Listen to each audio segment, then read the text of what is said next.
ever-changing landscape of global politics, one of the key critical areas is democracy, and part and parcel to democracy obviously is the multi-party system. Today in studio with me today I have a very brilliant panel that has come in to discuss the topic of democracy in Uganda. What does it look like? How has it developed? What are the prospects we envision for its future, especially in regards to the multi-party system that we have? This is especially pertinent given the fact that we're entering yet another electoral period in this country with 2026 right around the corner. So with me today, as I said earlier, I have an illustrious panel that I shall let introduce themselves. From the extreme right coming in. Please, sir, go ahead. Good afternoon, viewers. My name is Agaba Murokole. I'm the president of Ceasor United Students Fraternity and the co-founder of the Bridge Foundation Uganda. I'm proud to be back to the Civic Space TV to discuss the gist for tomorrow. It is us that we are the next generation. We keep the ball rolling, we shall get the destiny. May God bless you all, the viewers. Thank you, Bridge. The lady. Good afternoon, our dear listeners. My name is Akampurira Shamim, and I'm a fourth-year law student. I'm also the Vice Guild President, King Ceasor University, and an aspirant in OSA as the Female Affairs. I'm very happy to be here once again to discuss issues of national importance, especially when it comes to democracy, because we are the youth and the future belongs to us. Thank you so much. Okay, and the gentleman on the panel. Hello everyone, my name is Edonu Emmanuel, a fourth-year law student at Uganda Christian University, and I'm glad to be back at the Civic Space. Okay then, lady and gentlemen, it is an honor to have you all here this afternoon, so we shall just delve straight into this topic. Democracy in Uganda. It is quite the controversial topic, regardless of the fact that it really shouldn't be. So just to open up the topic, break it down for you. As a young person growing up in Uganda, and Emma, this question is addressed to you to open the panel today. As a young person growing up in Uganda who has interfaced with the Ugandan political scene quite intimately, and who I believe has quite a higher than average understanding of what it looks like. What does democracy mean to you in Uganda? What does it look like? Is democracy, you know, for the people, by the people, of the people, as they say it is? What is democracy as a Ugandan youth? All right. Thank you so much, Danita, for that question. And to respond to you, what does democracy look like to me? Well, as you've stated, democracy is the government of the people, by the people, and for the people. And I must say, in Uganda, from the time I've been growing, about 20 years now, I have been in position to see the different complexities that have happened within our political space and our democratic space. And I could say that to some extent we have democracy, and to some extent we do not have democracy, though the line could be thin or thicker depending on how someone sees it. But as a young person who really strongly believes in democracy, I am very optimistic that we live in a democratic state, despite the fact that at some point we of course have loopholes that need to be filled. So do you believe, you know, loopholes that need to be filled? That is a very interesting way to put it. You know, there are some things that either are or aren't. It's either night or it's day. It's either a democracy or it isn't. Wouldn't you say? Or do you think that there is such a thing as a shaky democracy? Do you think that a perfect democracy exists? No, there is no such a thing like a perfect democracy. And it's evident, even at the global scene, it's evident. And we have seen also different countries really, even at the helm of democracy, as we saw seeing lots of violence happening here, human rights abuses happening in different states, and so there's really no such a thing like absolute democracy. I think like I said, the line is very thin that needs to be drawn. The line is very thin that needs to be drawn.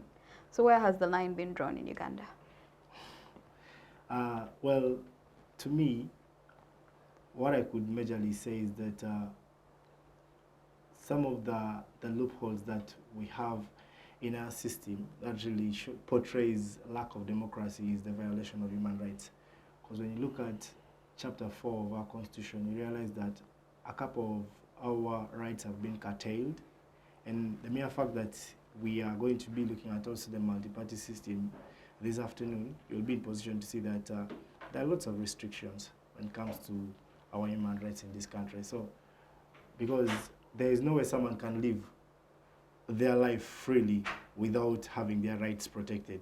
And if we're to have their rights upheld, then that means we are living in a progressive society that is democratic in nature. That is a very interesting concept. Shamim, I will bring you into this conversation, the only lady of the panel. I am very excited to hear and experience your views. The multi-party system in Uganda. Uganda didn't start off as a multi-party state. It is something that has been born of this regime. Actually, I believe most of us in this panel were born before or just as we transitioned into a multi-party system. Yeah. So it's very, very interesting. It's a young concept by all accounts and purposes. How do you believe it has been appreciated in Uganda? Do you believe that it is something that has been nurtured, or do you believe, there's always the good and there's always the bad? Where's the good? Where's the bad? What can we do better? Speaking about the multi-party system, I'll take you back to democracy. And we've said that it's the government for the people. But when you look at the dominance that has been in this country since 1986, I believe that as we are all here, we've been under the rule of the national resistance movement since we were born. So when there's dominance, when one party has been ruling for over 3 decades, I'm talking about the NRM, and I'm talking about our current president, who we actually credit for the reforms. We have now good education systems, the economic status, we have peace, yeah?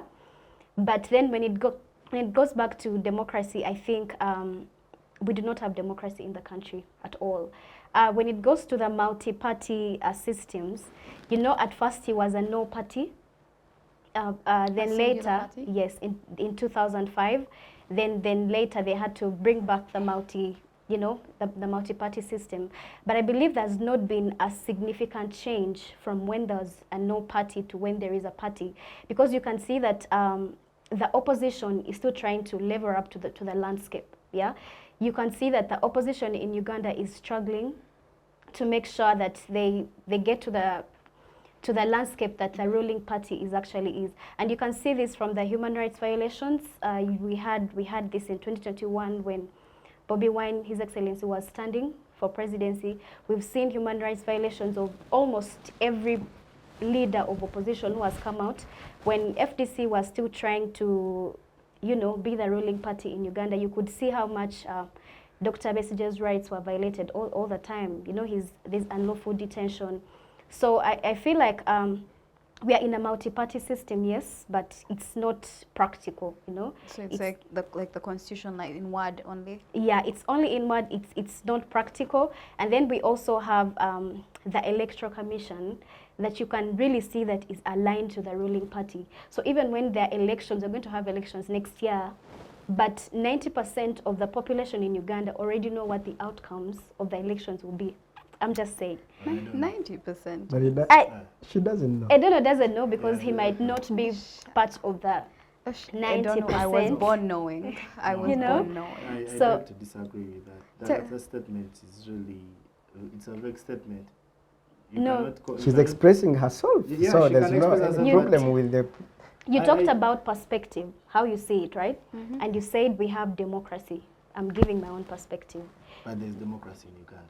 There is no democracy. Perspective. There's no democracy because if there was, we wouldn't be under the rule of one party for over 3 decades. Actually, in regards to that, the rule of one party for 3 decades, some would argue that is democracy, that is the people choosing for 3 decades that we want this man in power, we want him to lead us. Because we've not just had elections, we've had appeals, we've had constitutional petitions, we've had petitions, we've had constitutional petitions, we've had appeals. the courts, the executive has decided he's the president. The judiciary has decided he's the president. The legislature is hooting and hollering. When you talk about that, you remind me of separation of powers. You need to be aware that to some extent, the bodies in Uganda, the organs, right? The executive, the legislature, you know, and the judiciary, they're not independent. They're under the influence of the executive. And if I tell you that the Electoral Commission, well, I'm not sure, I do not have facts, right? But the accusations that the Electoral Commission is aligned to the ruling party, which makes, there's a lot of corruption, right? Minus the institutional corruption in parliament, in schools, in, you know, everywhere there's corruption. But then when it also goes to the electoral systems, that means that there is erosion of democracy, because you cannot get democracy when there is corruption, when someone is, you're voting someone, but then some other results come out. That is why we've had these petitions. But you also can't expect good results from the petitions because there is influence of the executive on the judiciary. The judiciary is not independent.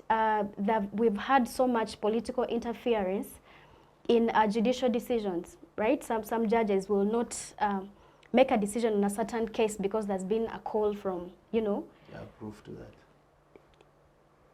Wow. These are facts. Why? It's okay. There are so many. No, there are so many statistics. It breaks no bone at all. I want to add on what Madam has said. We are talking about democracy, and democracy is the government of the people, for the people, and by the people. Yeah. It's not about what you do and what you think it can happen.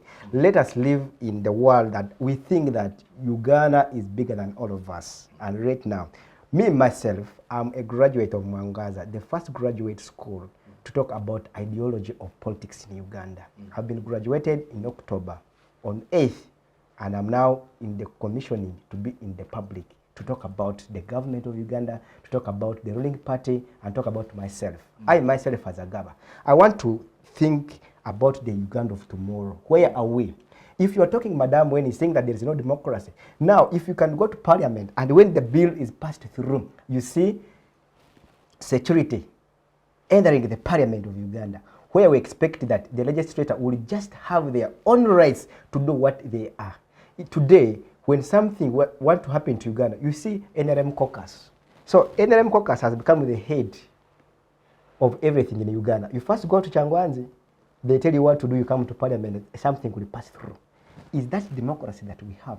We need a Uganda where we sit down, as how I've sat, 4 of us, we discuss the issues that build Uganda tomorrow. We discuss the issues that build the generation tomorrow. Let us not see tomorrow, but we see the future. Where are we heading? Do we have democracy there where we can have free and fair elections? Do we have democracy where I can speak for myself and I express myself without being attached? But our elections are free. But they're not fair. There is no fair election in Uganda. They are fair elections. For the presidency, it is okay, but for others, it's not there. No, it's there. It exists. Let me tell you one scenario. Have you ever participated in elections of Uganda? Yes. Have you ever seen what happens in the elections of Uganda? Yes. I myself, I was in Ceasor. I was supporting an independent candidate called Akifeza, Honorable Akifeza Grace Gavirano, was an independent candidate after being stolen in the NRM primaries. They changed all the forms. Himself, Dr. Odoito, was favoring a candidate who was not loved by everyone. How much money, how much billions NRM sat in Ceasor? How many billions were beaten? But how many were we to win the elections? So in Uganda, there is no fair and free elections. When it is there, when you subscribe to one party, if all of us were NRM like Ceasor, we may think that it is there. But if me, I'm NUP or FDC or DP or NRM, there shall be no fair elections in Uganda, which we need now, that it can happen through you and me as Agaba, to make sure that we have a future where our children will express free elections and where our children will express democracy. So what you're trying to tell me is that all the other members of parliament are all from NRM? They're not all from, we're talking about the election as an election, But you see, regardless of what party you're coming what are the from. majority You're trying- of the... Of course, the majority is the ruling party. Yes, Exactly. yes, exactly. Movement, yes. But that doesn't take away the fact that we have free and fair elections, because as you just gave an example of your constituency, I could also juxtapose with another constituency, which NRM has been losing, and I've also seen them lose in various elections. NRM always So, loses Kampala what's- elections. Did you know that? Of course, I do know that. Exactly, but does that mean that there is no corruption in Kampala No, or for in corruption, Kampala you see, elections? corruption is a different segment altogether. But if corruption You exists, understand? then there cannot be democracy, because democracy is the people choosing the power, choosing who to lead. No, when you talk I about- want to ask you him see, one question. when You are talk going to about- be the incoming speaker of the WUSA.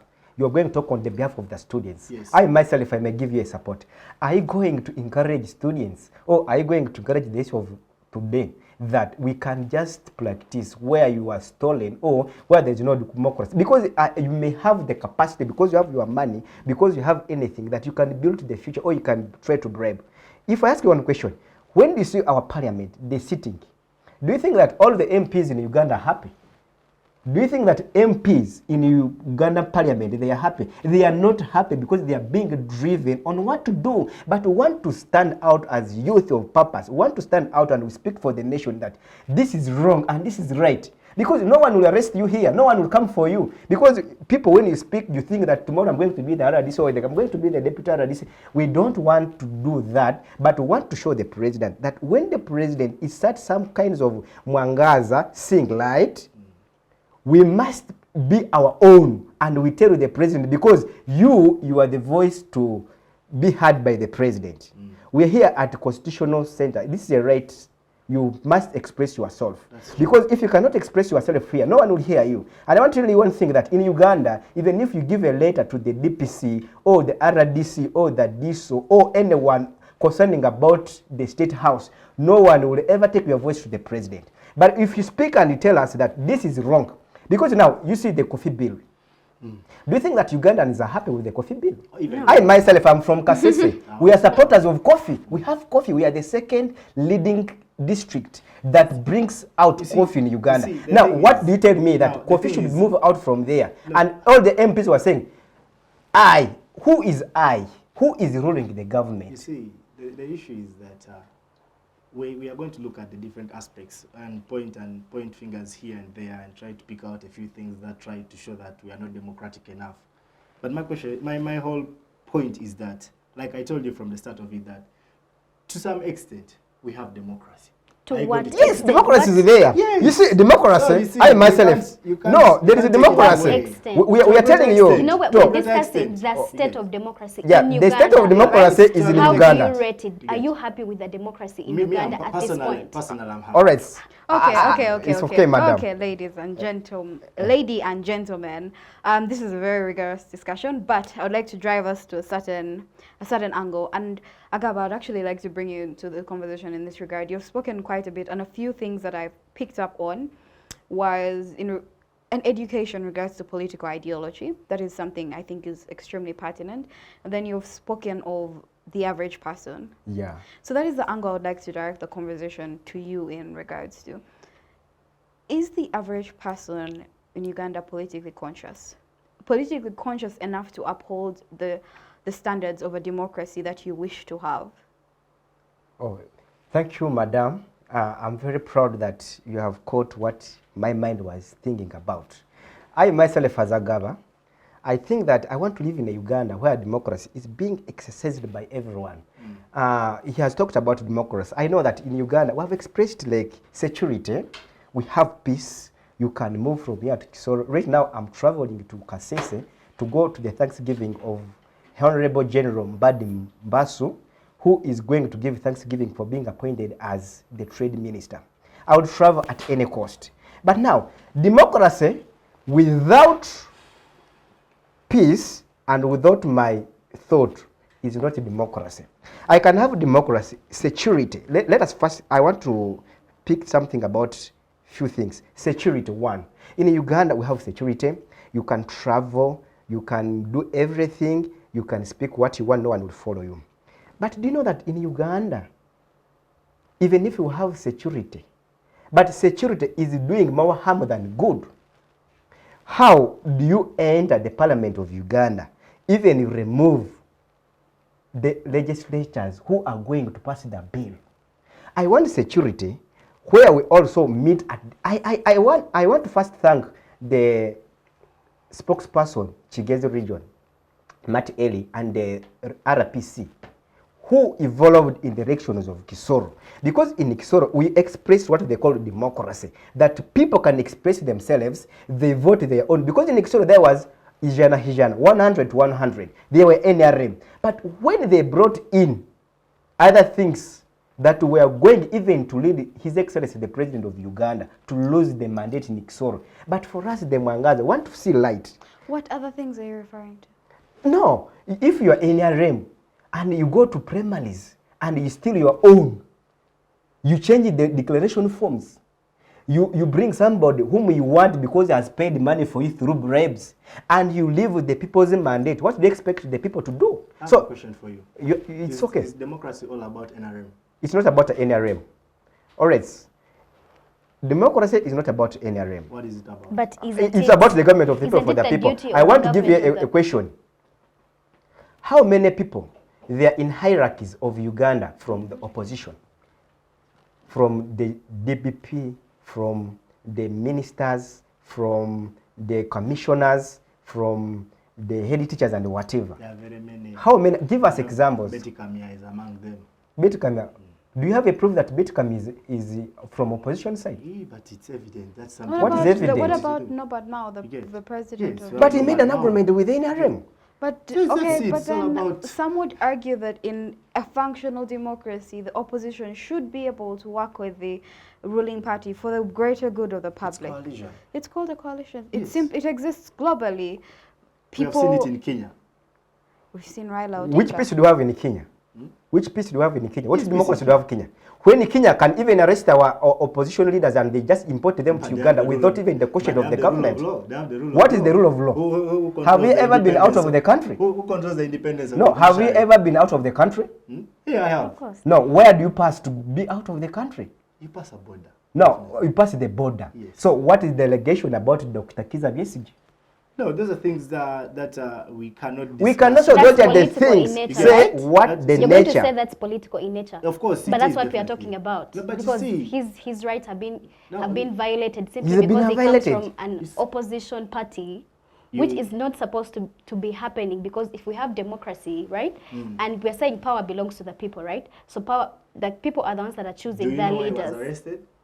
It is a political. But it's a political- very you know. political. That's what you need Actually, to No, know. guys, I myself- ladies and gentlemen, thank you so much for this. But I must again shift the conversation.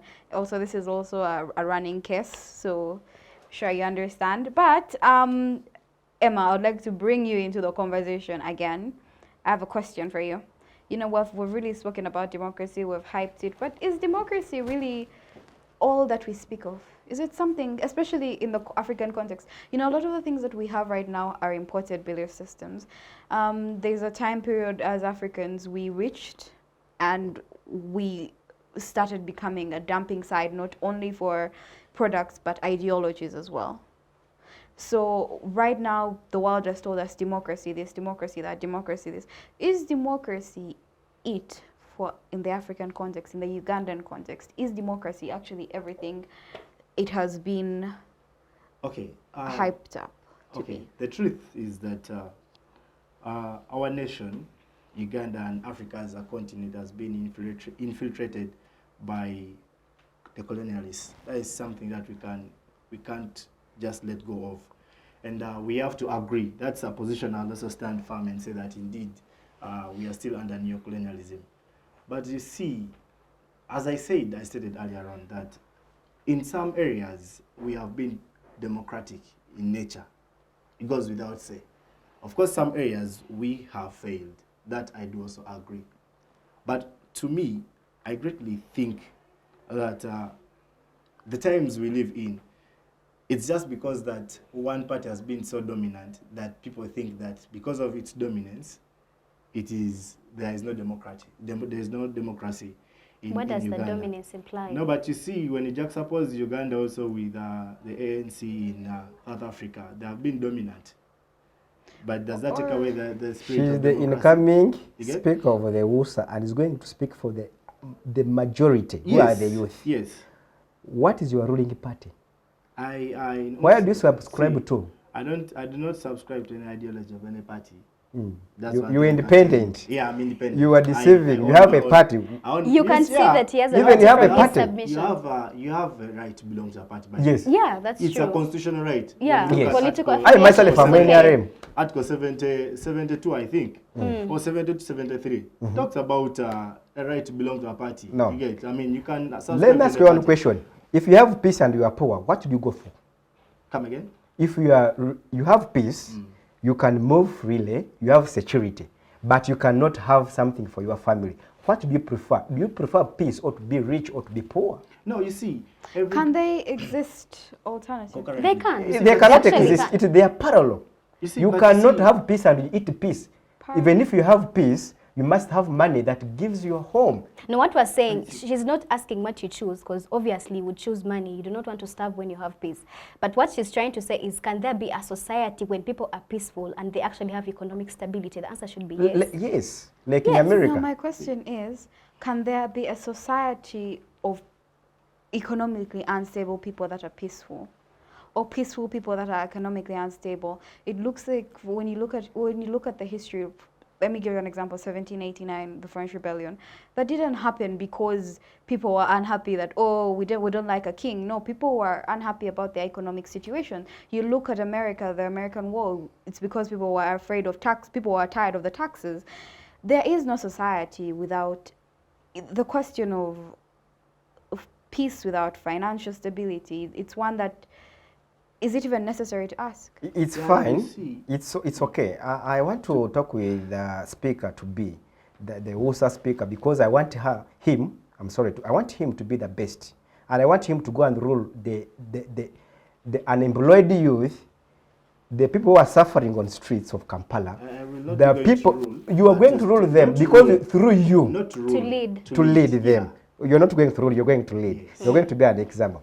I want to give a message to His Excellency, the President of Uganda, His Excellency Yoweri Kaguta Museveni, that in 2026, we want the Uganda that we expressed in Ceasor, the Uganda where people express themselves and speak for the truth and people follow what you speak.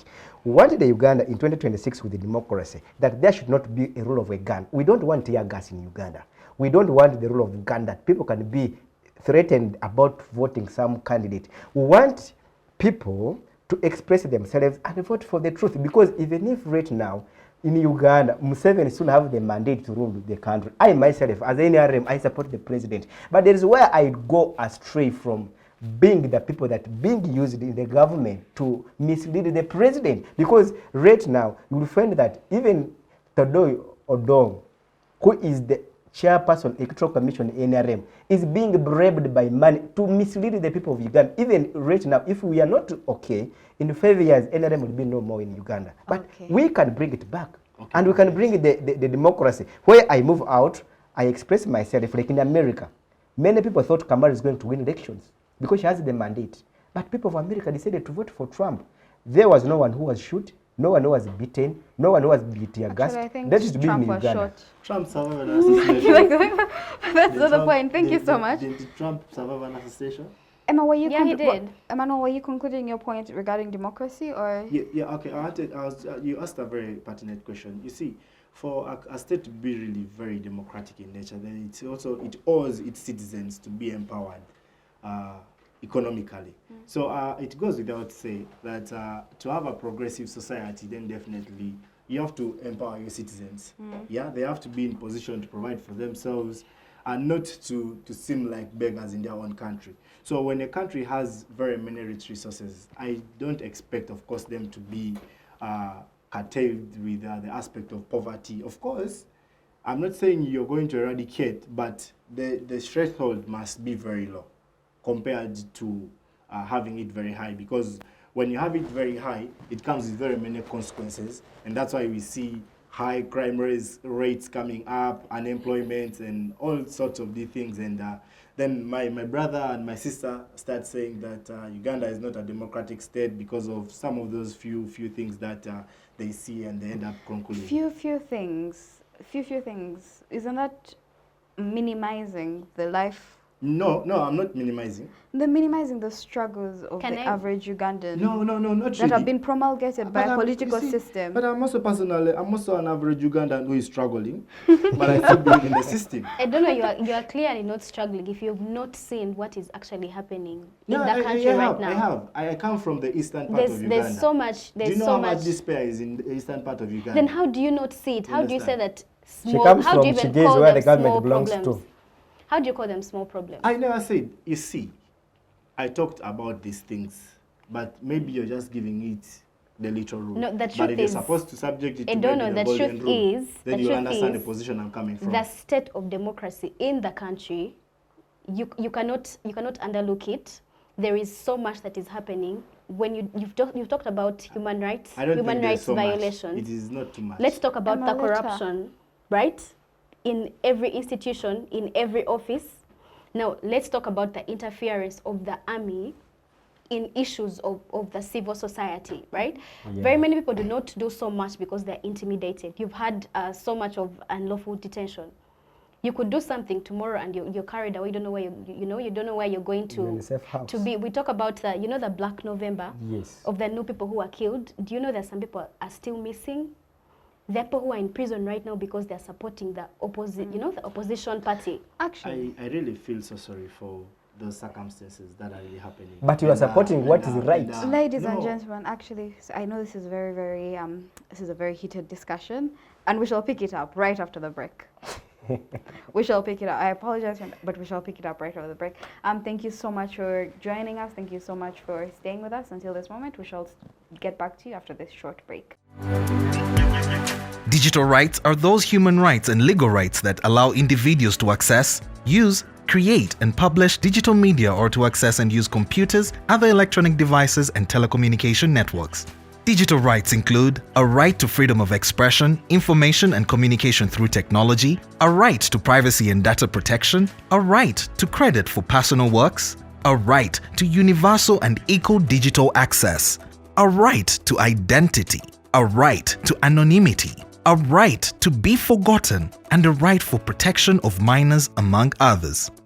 The state's digital rights are frequently violated through various unfair actions, for example, blockage of websites and social networks, theft of credentials, unauthorized use of people's data for personal gain, privacy intrusion, online censorship, arrests and intimidation of online users, internet blockages, and the proliferation of laws and regulations that undermine the potential of technology to drive social, economic, and political development worldwide. It is hence every citizen's responsibility to respect rights of other digital users and to speak out or report to the responsible parties when one's rights are violated. Another Tuesday afternoon, another rigorous topic. Thank you, ladies and gentlemen, for keeping with us today. We are discussing the topic, the pertinent issue regarding democracy and the multi-party system in Uganda. Ever pertinent, but especially so now in regards to the 2026 elections that are right around the corner. So, before we went on our short commercial break, we had just finished with Emma giving what some on the panel have construed as very controversial views in regards to the presence of democracy in this country. So, Shamim, I will bring you straight into the conversation right now. When we speak of upholding democracy in this country, there are obviously structures in place, right? Earlier you mentioned something in regards to the doctrine of separation of power. Each of the three bodies of government, arms of government rather, ought to operate independently. So what happens to our democracy when they don't? But then in Uganda, what does it look like? You said the judiciary is unable to operate free of the executive, and neither is the legislature, and the legislature is also unable to operate free of the judiciary, and the judiciary is also unable to. But how exactly have we reached that? What mechanisms are in place that have especially made it so that none of these bodies can operate independently. Maybe it be a law that says that the executive appoints someone in this regard, or it be a law that says that the executive gets to veto a law that the legislature passes, or the like. Talk to us about those mechanisms. So we all, the organs of the government, the executive and the legislature, the judiciary, they're supposed to work together, right? They're all supposed to coexist, and they all have their duties. Everyone has their duty and responsibility. But now we are in Uganda, where the executive especially has so much influence on the other bodies. And this is what has led to the erosion of democracy. We're talking about issues when it comes to like cases that have leaders of opposition or anyone in the opposition. When you talk about human rights that are being violated, we've seen people not get bail simply because, you know, they belong to a different party. So we can actually have a society where each body is performing on its own and they're just working together. But when we are to talk about why I would think it has failed, it is the dominance, you know, of His Excellency Museveni and the ruling party, which I actually subscribe to. And we thank him for the peace and the governance and the infrastructures and the education systems and the economic status, you know, of the country, because we've come from far and we're definitely going far. But you can see that, if I'm to give a good example of the constitutional reforms, when someone comes into power and they have the people in mind, you've come to bring peace, you've come to, you know, bring democracy and everything. But then when you get into the power, you now do not want to leave so that other people can do something. You find yourself in a situation where you have to reform the constitution, you have to amend it so that it can favor you to stay in power. Now let's talk about the constitutional reforms that have been happening. The age limit, right? First, the age limit was 35 to 75. Right now, how old do you think our president is? He's still in power. So when you find that you're in power and you do not want to leave, you end up doing whatever you can to stay in power, then you end up violating the other what? But then some would argue that still, that is the people's choice. Yes, exactly. A referendum was conducted. You see, one thing you need to understand is that Uganda is a republic government. That means... Is it a democratic republic of Uganda or a public government? What's the difference between Republic of Uganda and Democratic Republic of Uganda? Because you and I surrender your rights to your members of parliament. These are people who come and consult us. Are they really? Let me tell you one thing. I want Emma. I want to tell you one thing. Come and consult us, and we my MP on the bill of course, he went to my constituency in Busongora North, make more than 10 meetings. The people of Kasese said no to the coffee bill. But when he reached to the parliament, he said yes. Why? Because he was dominated by the Ifria complex. Or he had got someone who told him to do so. What is killing Uganda is one thing. In Uganda, people fear to speak for the truth. They feel that when I speak the truth, they will come and arrest me. There's no one who arrests in Uganda. This is a democratic country where we express ourselves. And that's why even you are here at the city. No, I'm not contradicting myself. I told you that I can have democracy to do something, but I will be ruled by inferior complex. Let me tell you one thing. Yes, I said that to a small extent we have democracy. Yes, I can express myself right now. I think what he's trying to explain is that yes, we have the legislature, but they are not freely. They are not freely exercising their duties. They are being ruled on. But I've never seen that influence. If you see parliamentary sessions, then did you see a video that was circulating? Where were cameras off in the parliament? Everyone was saying nay, nay, and then the right honourable speaker passed that bill. You didn't see that video? Is that not an issue with the legislature itself as opposed to... Do you know when the speaker said that the Uganda should not get numbers? I don't know. Did you hear it on the video? No, I've never. You know, the good thing with all these things that where are you? Are you in Uganda or in Congo? Are you Ugandan who watches social media? Yes, I do. The good thing, all these things are on social media, honestly, which is why we actually need to credit social media for these things that are happening. You see, social media is a very dangerous tool. And but it's there to expose the loopholes. With the evolution of artificial intelligence, anyone can even come here and even Cyber. So do you think come that and the come up with sittings, something do you think that the that sittings doesn't that really are always resonate with what someone circulating, said? so you think she did not say it? No, do you she think didn't. she did not? No, You think someone used AI to... definitely. Oh Do you have a my God, proof Emma. that even the leader of opposition was bringing the evidence? That's the same thing I was trying to say, that now for you people are trying to think that everything comments made by an individual amount Alright. to no democracy. That, let me tell you, it was Is it what even I'm trying on to the news, recorded with cameras, not just a phone that you can actually use AI. And you need to stop overlooking this, by the way, Do you know that your going words to be you are the leader spoken today, they are tomorrow. recorded for the future reference? Yes. So who's going to edit them? No one is going to This is delete. a safe Okay. space. All right, it's fine. Okay, It's a thank you. Thank you. Agaba, I'm going to bring you into this conversation. For a democracy to thrive, people must be able to access information. Yes. It is it's the foundation, one of the key foundations. In Uganda, how is the average person informed? But information doesn't just mean I'm receiving information. It means I'm educated to internalize it, to break it down, to structure it in a way that helps me to create a thought process that will propel our country to some fundamental level, right? Is the average Ugandan, first of all, equipped to receive information from sources that are legitimate, or that not necessarily unquestionable, but at least the questions are rather limited? And then, is the average Ugandan equipped with the ability to deconstruct this information and construct it in a manner that is productive? Well, thank you, madam. It is true, and it's right. And indeed, in Uganda, the code of media, we have democracy. In Uganda, you can express everything you want to do on TikTok. You speak what you want, you do what you want to speak, but that one does not earn you the living. Because even there is a guy who was arrested for misinforming the president. I myself, I have talked that I'm in NRM, I'm a cadre, and I'm a strong NRM supporter. I have been standing for Member of Parliament in Songora North from 2021, and right now I'm going back to stand for Member of Parliament. I want to stay in Uganda where you express yourself, and tomorrow there is no problem. I want a Uganda. I actually, at a small extent, people who studied geography, because I'm here with lawyers. Me, I'm not a lawyer. I'm a doctor by profession. And I'm not much in history. But when I read books, I've read books about history. I've read how the government were being governed, and I've read to His Excellency Yoweri Kaguta Museveni. He's a good man.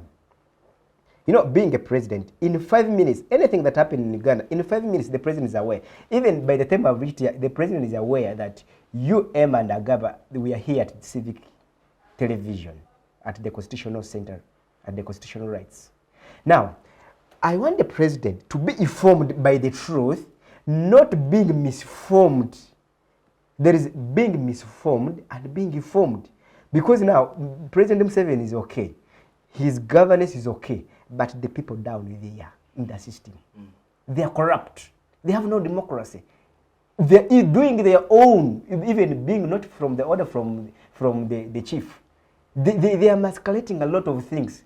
In Uganda today, it is today, what do I want to eat, not for tomorrow. Now, in organs of Uganda today, you are feeding your family, but you are not working for the future. Because if you're working for the future, how do you even bribe money from Miyoga, PDM? So is the average person aware of what is happening? they are not aware. People are not informed.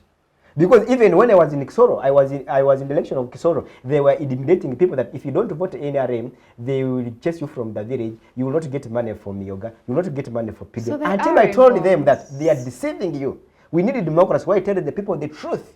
And people should go to the truth to get the truth from the people. So if I'm standing here and you are the RDC, tell the people that President Museveni, His Excellency, the President of Uganda, has given you money from yoga for this and this and this. Not you bringing other free complex to intimidate the people who are down the average. Because our people, 80% of Ugandans don't access WhatsApp.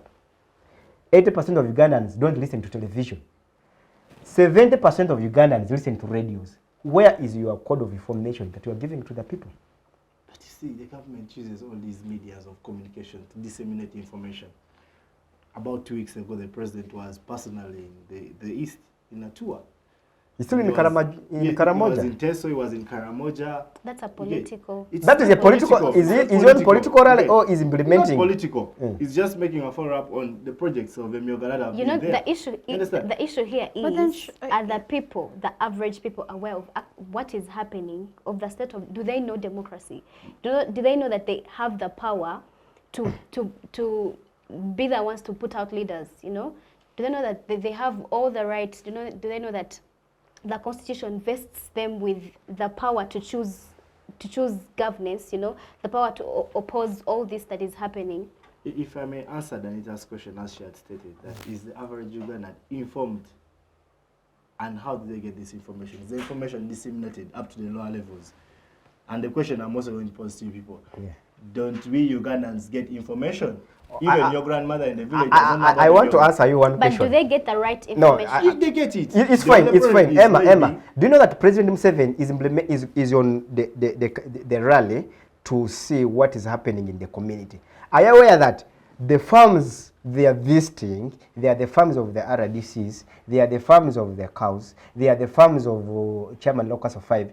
We don't have a role model, a person, or somebody from the village there. Somebody has grown up and get where we are. That could be. How many do you have from here? That could be your western part of this country. For us, in the eastern part, the narrative is different. Give me an example of one person who is in the village and we educate his child or her child. Come again? Give us one example of somebody who is down and he has come down and the president even is not aware of him from down, not going to Kisozi to see the farm of His Excellency Yoweri Kaguta Museveni, not going to Kasese to see the farms of the chairperson NRM, Honorable Dr. Kiyonga, not going to Kisoro to see the farms of Mateki, not going to see the farms of Honorable Anita Mong, or Honorable Thomas, or Honorable Acrobat Moses of Wundubujo, or we want to see someone who has come from the village like Agaba, so that the president can also visit me and say my who are they? Give us a list of them. Where are they? Give us a list of them. Did you see the documentation of Emyoga? Did you see it? Have people benefited from Emyoga? Do you know how many? Do you know how many? Do you know what about the documentation? Documentation. Do you know what to call it? Right now, you are speaking to the people of Western. He's speaking to the people of Chigiz. I'm speaking to the people of Rwenzori. But me, I may be well off. But I'm leaving 1,000 people who cannot even afford a meal there. But when I speak on myself and I support the truth, they will think that all Westerners, we are what? We are rich. That is the scenario. Even I grew up knowing that every Nyangol is rich. But I came to realize that even right now I'm educating by Nyangol. So I don't want you to just keep the future for tomorrow. We want to build a Uganda where tomorrow everyone will exercise democracy. Don't bring the president to the farm of Agaba. Bring the president to the farm of a judge in the village who is struggling even to build a house, so that the president should know how people are living under poverty. Because now if you bring me to where the president is, I am having maybe something to feed my family. The president has to be knowing that Agaba, you mentioned very pertinent points. But what I'm hearing is a king. Because a president of a country ought to know as their stand. It has just been 2021 that President Museveni stood to convince us to vote for him because he knew the issues of Ugandans. Now, why as a president must you be convinced as one that knows the issues of Ugandans and is pushing for the issues of Ugandans that Ugandans are poor? That Ugandans are suffering. That is the things you tell in an autocratic state to a king. We must show our master that we are actually suffering, so that he may do something for our betterment, because he has the resources. It's not you understand what I'm saying? You're not speaking of a democracy right now. You're not speaking of a leadership of people, of someone who was voted by people, promised on the promises they made. You're speaking of an unaware autocrat that has no idea. Thank you so much, madam. I was trying to build the point, and I'm still with my brother Emma, whom we belong to one party, the ruling party in NRM. I put a disclaimer here. I will disclaim you that you are NRM. Oh, I am NRM myself. But I want a Uganda of tomorrow, where the president himself want to visit the constituency where I belong to, Songora North. I want when Museveni is going to Chikingizi, I want when Museveni is going to eastern parts or going to Gulu East, the RDC, the state messenger, the government agencies should not take the president to the farm of Agaba. They should take the president deep in the village to go and uproot the person who is very poor in the village so that he is developing through 1 million of PDM and he has reached here and that's where he is. But no, when you bring documentary, this is Agaba, this is a farm of Honorable Danita, this is a farm of Honorable Albert Moses, this is a farm of Chivanzanga, this is a farm of Kabyanga But do we Godfrey. even need No. to check out, we're the most connected generation in this world, Yes. right? My RDC, my cow, should be able to input in a system. This is how my district is progressing. This is how my people are progressing. And there ought to be structures. In an established organization, we have so many organizations in this country. One thing we're not short of in this country is organization. We have ministries, we have the affiliated bodies, we have so many of them. Those should be able to evaluate that data and come up with measures. Maybe sustain this, do away with this, alternate this. Why are you going to a village to see? It's actually what I was telling you, that he might not even be going to the villages to see, but he's actually going in campaigns To be seen? for the rallies, for his campaign that is coming 2026. No, but we have not just Because No, you my cannot point tell is, me- my no, point because- is clear. Because you No. cannot tell me that he No. is not aware of the poverty that Emma, is happening. the He gets electoral process has not reports. been- No, my point is, we should not take the president to the farms of Agaba. We should take the president to the farms of Madame Kichonjo Doreen in the village. Her point is, why Yeah. does he have to go see the farms if he's actually given the information of what is happening? He's being misled by the people at the hierarchies. He's being misled by the RDCs, the deputy RDCs, the state messengers, because they want to show that the money is being taken to the villages, yet the money are being eaten by the so-called government officers. Okay, thank you so much, Agaba. That is a very, very pertinent point of input. Shamim, I'm going to come back to you. Corruption in Uganda. It's an age-old tale. I think it's the one word all Ugandans are bored knowing, or it's a concept we're all innately aware of. And so, corruption and a democracy, how do they intertwine? Can you have corruption in a state that is democratic? Do you believe that these two are interplaying with each other, right? Because from the onset of this conversation, one of the things that I've noticed that have come up amongst the three of you is this institution is corrupt, this is corrupt, this is corrupt, and it's feeding into our democracy, or our democracy is feeding into this, or this is this. Break down exactly how that is going up, how that is intersecting. When we talk about corruption, and this is not something that is only in the institutions. Even as you're growing up, even as you're being groomed, you can start from schools. You cannot have any election, even when you're in primary section, unless you give out maybe sweets, unless you give them money. We are in OSA elections. You cannot win an OSA election if you've not put in, you've not put in money. Now that But how shows many that billions were put in Ceasor to win the NRM flag?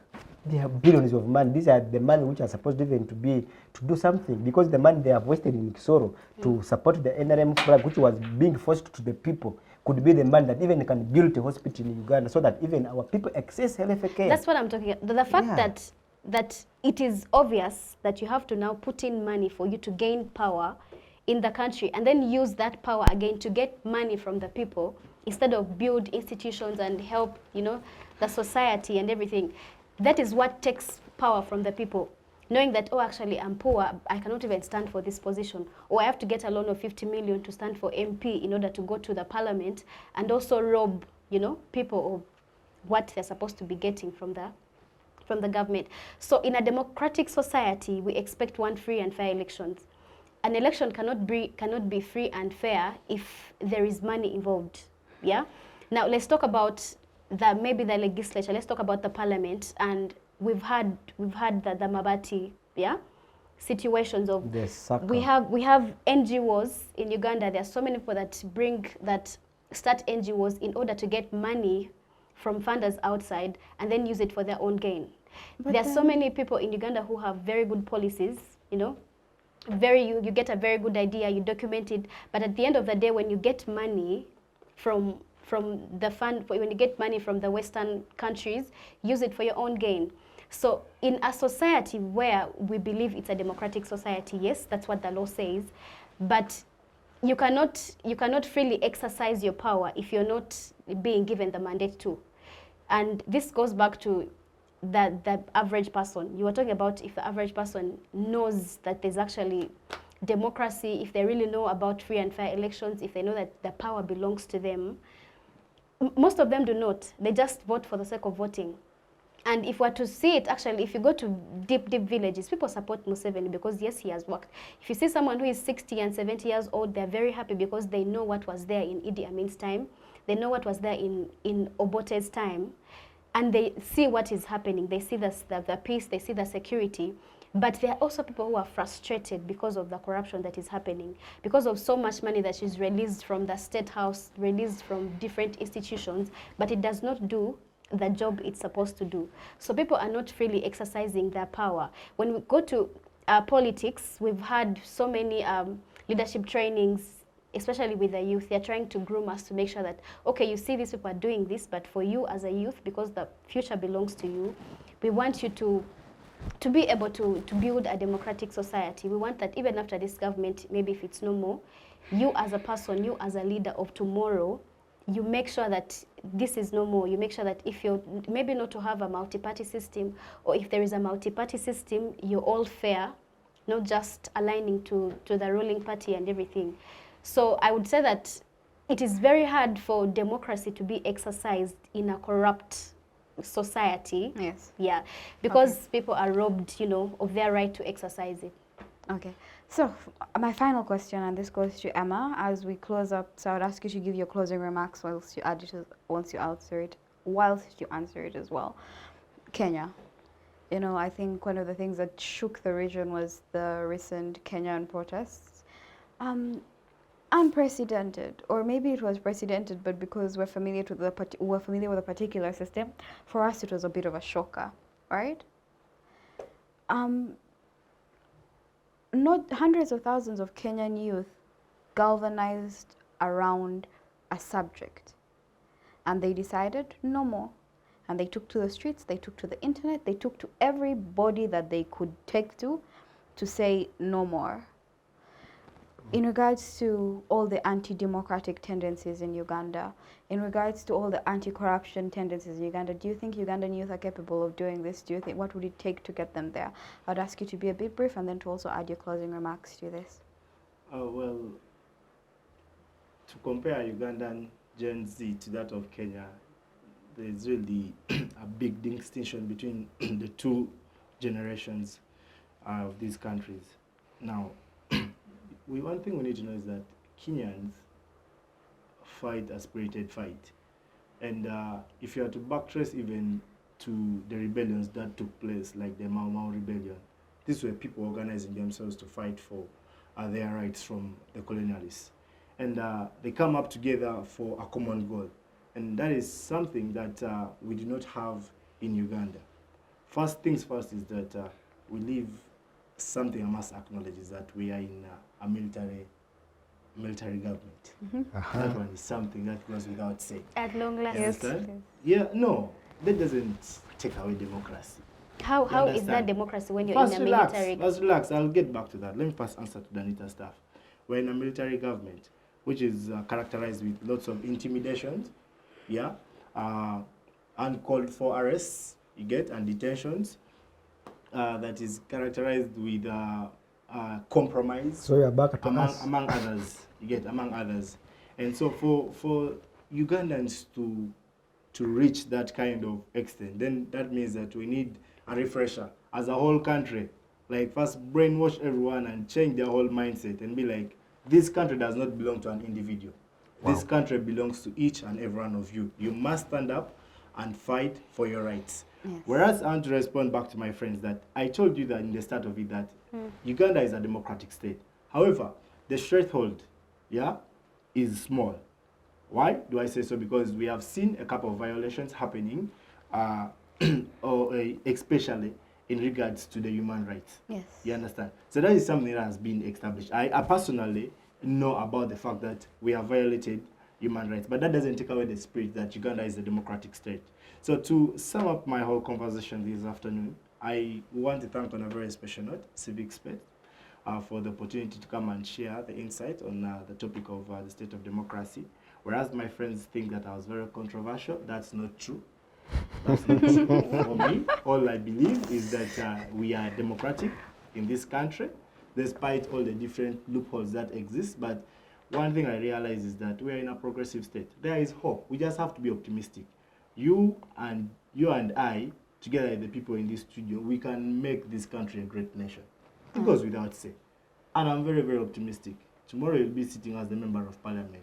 I might be working maybe in some local government area like this. No problem. I'm already delighted. And we'll fight all these tendencies of corruption and stand up for the just nation of Uganda. Thank you. Thank you so much, Emma. It's been a delight having you. Agaba, I'll ask you to give your very brief closing remarks, and then we shall have Shamim, the lady, on the panel, close us for the evening. Thank you so much, madam. My last comment, and mine is a prayer. I want to give a prayer to the President of Uganda. As I prayed for you here, I talked about giving jobs to the other. This is why youth, indeed, you made it. I talked about releasing people who are in prisons. I've done it. Papa, this time I want to request you that Your Excellency, the President of Uganda, we are still loving you as Bazukulu. And I thank you so much for educating us, the Mwangaza, to see the light of Uganda. My prayer is we need to weed corruption. We need a country where it's free of corruption. We want to move in a democratic republic of Uganda, where everybody expresses his or her rule of law, where I can do myself and I become myself as Agaba. So I thank the Anti-Corruption Court. I thank all the stakeholders that have involved in. Though they have done it to the best of itself, we still want to weed more in security, especially corruption at police, corruption at chairperson, local 1, corruption at level 3. People are misleading you, people are not telling you the truth. The truth that people, even if we are going in elections, people does not give you the fact. For example, people misled you in Ceasor, and people of Ceasor made their right decision. And I want to thank you so much for evolving that you came and knew what people were in need. In 2026, we want election which is free and fair.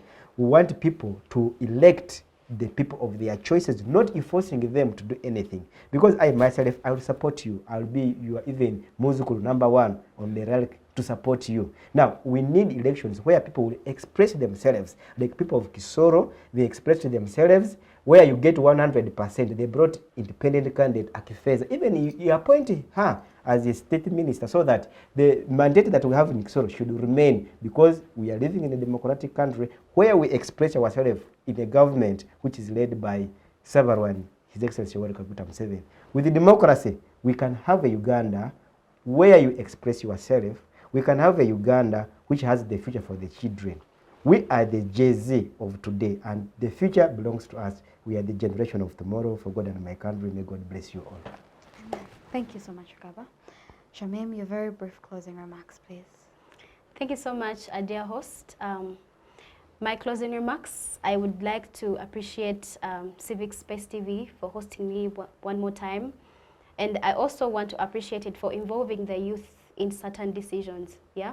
So us getting involved in such conversations helps us to know what is actually happening. And the state of democracy is a very pertinent issue because, as he has said, we are the future. We are the future leaders of tomorrow. So I would like to encourage every youth out there to involve themselves in state matters, to know what is actually happening. Be informed, know your rights. Like I said, this is a progressive society, so I hope that in the near coming future we will have free and fair elections. I hope that the anti-corruption units will be able to fight the corruption in the country, and I hope that us as youth will be able to find a very stable society, not leaving out the economic status of the country, and also the education systems. Yeah. So I appreciate you for hosting us. It was a very good show, and have a nice evening. Thank you so much, Shamim. Ladies and gentlemen, we have come to the close of yet another Tuesday afternoon. Thank you so much for staying with us until this moment. Democracy in and of itself does not just pertain to our political dynamic, it pertains to every structure of our life. So at this instance, I would just urge you to take an interest in what your democracy looks like and what it could look like and what is making it look the way it looks right now. I thank you all. My name is Turiho Danita. I have been your host this afternoon. Have a good day.